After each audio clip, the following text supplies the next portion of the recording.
temporaryo nga ginsuspende ni Presidente Ferdinand Marcos Jr. ang plano nga fare hike sa pampubliko nga mga transportasyon.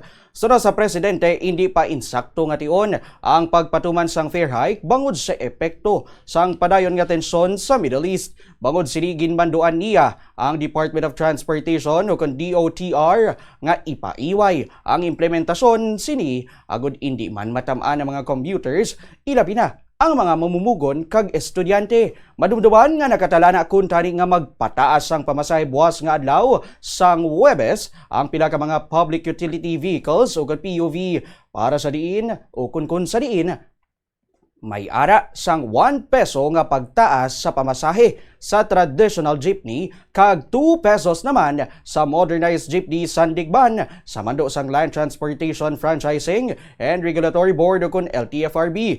Magapatuman man sang libreng sakay sa bilog nga pungsod suno kay Marcos, apang wala pa sang detalye kung paano ini iga patuman. Magandang araw po sa ating mga minamahal ng kababayan. Alam niyo po, paggising ko kaninang umaga, nakita ko yung mga headline at ang pinag-uusapan ay yung naaprubahan na fare hike para sa ating mga nagpapasada.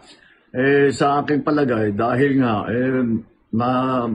may problema pa rin tayo dahil sa gera sa Middle East, ay sabi ko siguro hindi ito ang panahon para magtaas ng pamasahe para sa ating mga kababayan.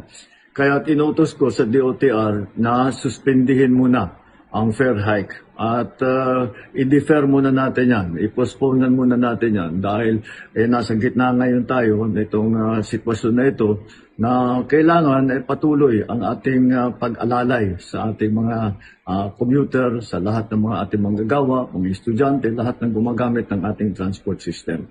Huwag po mag-alala ang ating mga transport workers dahil mamadaliin po namin, dadagdagan po namin ang suporta sa inyo para naman ay hindi kayo masyadong mahirapan. Ang DOTR ay pinutusan ko na sisimula na ang libreng sakay sa buong Pilipinas. At pwede po ninyong gamitin na muna yan para pangbawas gastos sa pang-araw-araw.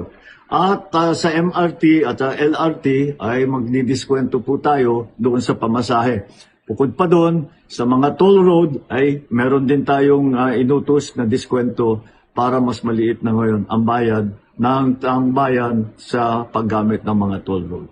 Kahit na may malaking gulo na nangyayari, ay ang amin nga rin ay basta't kaunti lang ang mararamdaman o sana man, kung kaya namin gawin, sana walang mararamdaman ng ating taong bayan sa kanilang araw-araw na pagtrabaho, sa ating mga estudyante na araw-araw pumapasok. Alahanin niyo po ninyo na ang inyong pamahalaan ay laging nandito. Lagi kaming nag-iisip ng panibagong paraan upang matiyak na ang inyong pamumuhay ay normal, maayos at ligtas. Maraming salamat po.